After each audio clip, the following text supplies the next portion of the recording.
Hi everyone, and welcome to the first video of the tutorial of Altium Designer video series. And in this video I'm gonna show you how to download and install Altium Designer. But before we get into that, I would like to welcome you to my channel, Embedded Dragon, and I would like to ask you to subscribe if you find this video and other videos useful, to support me to create more videos. Of course, we will have a lot of videos from now on, but for now we start with this video. So if you open the Altium Designer website, you'll see on the web page usually a lot of content, including what is Altium already advertising about its products. But for now we want to download the Altium Designer software, so we go to the download sections. And once download is open, among all these products here, we're looking for Altium Designer, so we try to always download the latest version. And then we have this option to install the online installer, and I think you can also get an offline one if you contact Altium, but we press download. And I believe you need a license, and you can get this with your licensing information that Altium provides you. So you can contact them. If you're a student, Altium gives a very good price for student licenses, so you can get one, as my case. So just you press sign in, and I think then you can download the software. No, actually you don't need this, so it just signed in. Now you just download the software somewhere which on your system where you have enough. Oh, let's see what's wrong. Oh, oops, once again.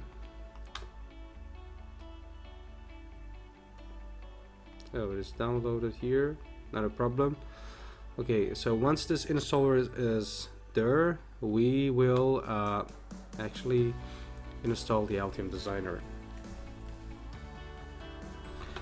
Okay, but before the software is downloaded and it is installed, I would like to take a look at the website of the Altium. You see that Altium has many products, including Altium Designer, Concordia Pro, Altium Nexus, and of course another products that you can use. Definitely they come, I think, with different licensing. To begin with, you can always use Altium Designer, but Altium has a big community around it, and there are a lot of people who are actually using Altium already. So if you go back to the home page again and take a look, there are also I think in the community here, so you can see that already big companies like Microsoft and NASA and Dell are using Altium, and you can read also more stories, and that's why I'm suggesting you to start using Altium Designer and learning how to use it, because it's a industry standard tool. Many companies are using it, and most probably after you go out of college, or if you want to go into Harvard design jobs, this is going to be an advantage for you, because many big companies are using it, and then you have a lot of hands-on experience already from your, I don't know, study times or previous experience. So it's a good idea to have this in advance. So once the Altium software is downloaded, we run it, and I think it's better to run the software in admin mode. So the installation pops up, and you press next, and I accept, and you can choose your language of choice depending on your language. And okay, we don't need to change anything here. Then we press next. So here you use your account information that you have, and then again next. So here you can add or remove the features that you want to be included in your software. So let's say you want the mixed simulation, you want the symmetrics, which is a simulator for power electronics, or co-designer panel, things like this. And make sure that you have enough space. Like here you need 5.3 gigabytes of disk space to install, and everything. It's better to include all of them. At the end it doesn't cost you a lot of space. So and here it says this location is not empty because I have already installed this software on my computer. So once you want to install the Altium, actually for the first time, then you can press next and you can do the installation. So I'm gonna cancel it now, and I'm gonna show you how you can use your license actually from when you start your program for the first time. Okay, once you open the Altium software and it's your first time trying to use the software, you'll see that all the features are disabled and you can't do anything before you add your license. So here you need to sign in, and if you already have this information, which in this case I automatically have, then you press sign in. And once you're signed in, you need to here press use so that it is used, and it also shows you the expiry date of your license and how many seats you have in this license, which is just used by myself. I have 1 seat and it is used now. So maybe you can have 2 licenses and can be used by more people at the same time. So it all depends on your licensing that you received from Altium. Now you'll see that all the features are here available, and we can use the Altium Designer from now. But one last thing I would like to mention is about these extensions and updates that you get with Altium, and I think I already installed them, but you can install many of them. For example, the Draftsman is very good for drawings, and this PDF 3D Active Root. So it's wise to install all of them. Components from supplier search is what we'll use pretty much in our designs, and you'll see that. So it's also a good idea to install all of them. There's also purchased options, some of them that you can purchase. You can install them here, but for I think all of them or most of them you will need a separate license from Altium. So you can contact and ask them if you need, for example, I don't know, the tasking or the SolidWorks connector, so you can connect your PCB to a already designed one, or for example this PD analyzer, which is used for thermal analysis of your PCB. So these are the things that you get in hand. Okay, once your licensing is okay, you can now create your project. So this is the easiest thing that we can do in Altium.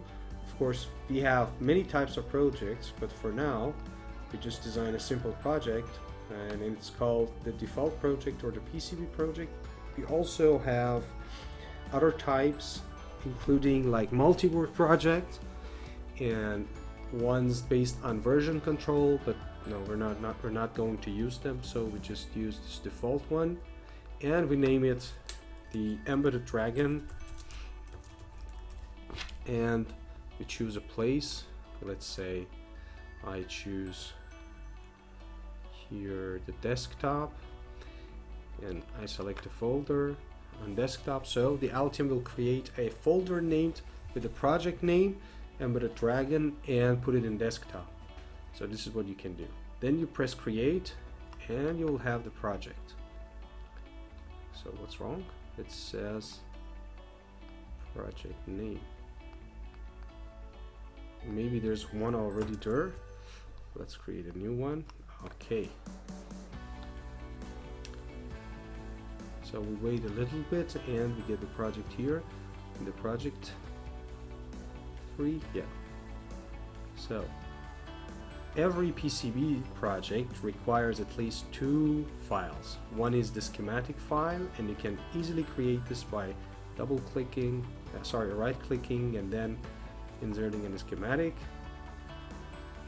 and then there was something wrong with my Altium, but it's okay. And you can also add a PCB file. But before doing that, I save this one and name it sheet 1, for example. No problem. I'll talk about more the naming of the sheets later. And you also add a PCB project, a PCB file to your project at least. You have more files, but for now, to keep it simple,